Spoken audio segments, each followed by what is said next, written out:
आप सभी को नव वर्ष पर हार्दिक शुभकामनाएं देता हूँ। एक कविता यूं बन गई कि पिछले कुछ वर्षों में कुछ डायलॉग बड़े फेमस हुए। मैंने उन तमाम डायलॉगों को एक कड़ी में पिरोया। छुपा रुस्तम और छुपी रुस्तम में भी सुने।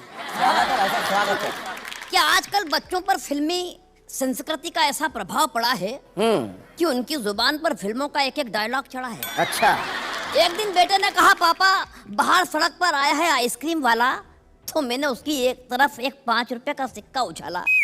सिक्का उछालते ही उसने जो डायलॉग उछाला वो मैं आपको सुनाता हूँ। बेटा दीवार वाले अमिताभ की स्टाइल में बोला, मैं आज भी फेंके हुए पैसे नहीं उठा। और एक दिन तो साहब मेरा सिर फिर गया जब लायंस क्लब के अध्यक्ष जी के यहाँ मैं सब परिवार खाना खाने गया। अच्छा। स्वागत द्वार पर अध्यक्ष लायन जी ने कहा, आजकल आप क्लब की मीटिंगों में नहीं आते हैं। अच्छा। मेरे कहने से पहले ही बेटा शत्रुघ्न की तरह गरजा, बगैर बुलाए तो हम अपने बाप के घर भी नहीं जाते। मैंने कहा, बेटा कैसी बात कर रहा है, इन्हें नहीं पहचानता है। बेटे में अजीत उतर गया। अच्छा। बोला, सारा शहर इन्हें लायन के नाम से जानता है। मैंने कहा, बेटा इनके बहुत एहसान है हम पर, तू कोई गलत बयान मत करना। बेटा अब और दबंग होकर बोला, मुझ पर एक एहसान करना कि मुझ पर कोई एहसान न कर। बात यहीं खत्म हो जाती साहब तो क्या बात थी।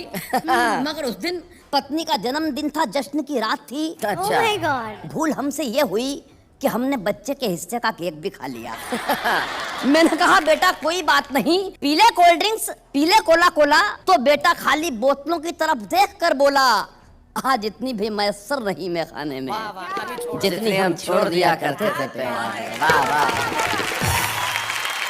मुझे नहीं मालूम था बच्चे की इस फिल्मी जुबान का मुझ पे भी असर हो जाएगा। ओहो। मैंने भी गुर्रा कर बेटे से कहा, बेटा अब सो जा, सो जा नहीं तो गब्बर आ जाएगा। बेटा मुस्कुरा कर बोला, पापा आज आपने पहली बार फिल्मी स्टाइल में बात की है, इसलिए किस्से को यहीं छोड़ता हूँ। हाँ। वरना मैं वो बला हूँ जो शीशे से पत्थर को तोड़ता है। निवेदन यह है साहब कि हम बच्चों को इस फिल्मी डायलॉग बाजी से रोकें, वे फिल्मी स्टाइल में बात करें तो उन्हें टोकें। हाँ। मगर क्या करें, आदमी उन बच्चों से ही डरता है जिनका वो जनेता है। क्या बात। क्योंकि एक मच्छर आदमी को क्या क्या बना देता है। वाह वाह। एक मच्छर। आप सभी को नववर्ष की 4 पंक्तियों में शुभकामनाएं देता हूँ जी। कि कौन कहे कवियों का अकाल आ गया, आहा। छुपे रुस्तमों का ये धमाल आ गया। वाह। वाह वाह क्या बात है, देख रहे सब खुशियां मनाओ, नया साल आ गया। और दुनिया का कितना ही बड़े से बड़ा डॉक्टर हो, उसे हंसी का इंजेक्शन लगवाने के लिए वाह वाह क्या बात में आना ही पड़ेगा। क्या बात है। और हंसी के इंजेक्शनों की हम शुरुआत करते हैं जी। कि एक नेता ने अपनी पत्नी से कहा, तुम तो कहती थी मुझे बहुत प्यार करती हो, सिर्फ मुझी पे मरती हो। हाँ। लेकिन मैंने देखी नहीं आज तक तुम्हारे जैसी लुगाई। अच्छा। चुनाव मैं लड़ रहा हूँ और वोट तू विपक्षी उम्मीदवार को दे आई। तो पत्नी बोली, मेरे भोले पतिदेव, मेरे प्यारे पतिदेव, मेरे नेता पतिदेव, मैं खुद अपनी राहों में कांटे बोना नहीं चाहती और तुम्हें वोट देके 5 साल के लिए खोना नहीं चाहती। क्या बात है। वाह वाह वाह। और एक पति की बाल कटवाने की 100 रुपए की फिजूल खर्ची पर पत्नी का चढ़ गया पारा। अच्छा। बोली, मुझे कुछ हो गया तो तुम्हारा कैसे चलेगा गुजारा। हाँ। तो पति बोला, तुम बिल्कुल चिंता मत करो, मुझे पता है बाजार में हर चीज की कीमत कितनी चढ़ गई है और तुमसे मांगते मांगते मुझे भीख मांगने की आदत सी पड़ गई है।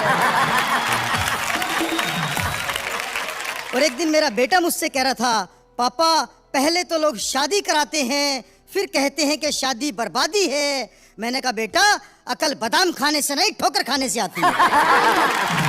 और पत्नी का और घड़ी का जीवन में बड़ा गहरा संबंध है जी। मैंने उस पर पूरी रिसर्च की है। पत्नी और घड़ी का बहुत संबंध है, क्योंकि जब भी आदमी के जीवन में पत्नी आती है बुरी घड़ी आ ही जाती है। मैंने उस पर रिसर्च की है, जी। वो रिसर्च आपको सौंपता हूँ। देखिए, सुनाए। घड़ी 24 घंटे टिक टिक करती रहती है हाँ। और पत्नी 24 घंटे चिक चिक करती रहती है। अच्छा, घड़ी की सुइयां घूम फिर कर वहीं आ जाती हैं। इसी प्रकार पत्नी को आप कितना भी समझा लो, वो घूम फिर कर वहीं आ जाएगी, वहीं आ अपनी जाएगी। बात ही मनवाएगी। क्या बात है, बहुत। अच्छा, घड़ी में जब 12 बजते हैं तो तीनों सुइयां एक दिखाई देती हैं, हाँ। लेकिन पत्नी के जब 12 बजते हैं तो एक पत्नी भी 3-3 दिखाई देती है। अच्छा, घड़ी के अलार्म बजने का फिक्स टाइम है, लेकिन पत्नी के अलार्म बजने का कोई फिक्स टाइम नहीं है। 24 घंटे में कभी भी बज सकता है। अच्छा, घड़ी बिगड़ जाए तो रुक जाती है, पत्नी बिगड़ जाए तो शुरू हो जाती है।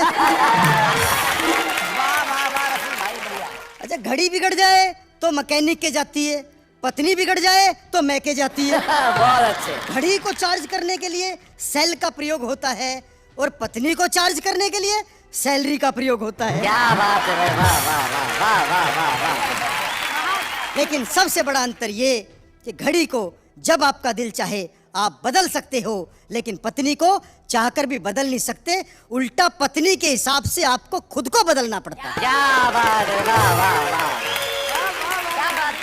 नव वर्ष पर मैं अपने नए नए बुआ फूफा अच्छा। सभी बारातियों की तरफ से 4 पंक्तियां मैडम जी को समर्पित कर देता हूँ। वाह वाह वाह, क्या बात है भाई, बहुत अच्छे। कि भोला तेरा चेहरा देखा सारे जग से न्यारा, हाय हाय।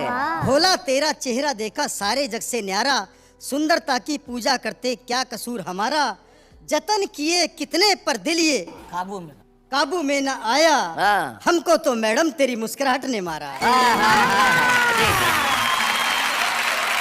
मैं आपकी गलतफहमी को दूर कर दूं। जी जी। मैं तो अनमोल हूँ, तुम मेरा दाम नहीं हो। मैं तो अनमोल हूँ, तुम मेरा दाम नहीं हो। कर दे मुझे मदहोश, ऐसा कोई जाम नहीं हो। और मुझे पाने के लिए लेना होगा दूसरा जन्म, कि मैं जिसकी राधा हूँ, तुम वो श्याम नहीं हो।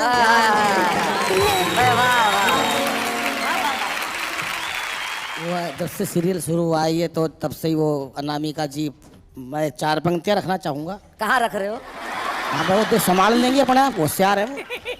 ये लड़की हमको कब से मूर्ख बना रही है, अच्छा। कर कर के मीठी बातें सबको सता रही है। शैतान चुलबुली सी, प्यारी सी भोली भाली, भैया किसी को चाचा फूफा बता रही है।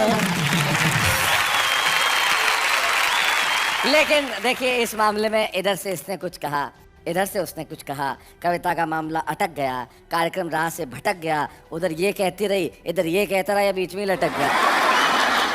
जिस धरती पर जन्म लिया है गीत उसी के गाना, धरती माता से ही मिलता सबको पानी दाना।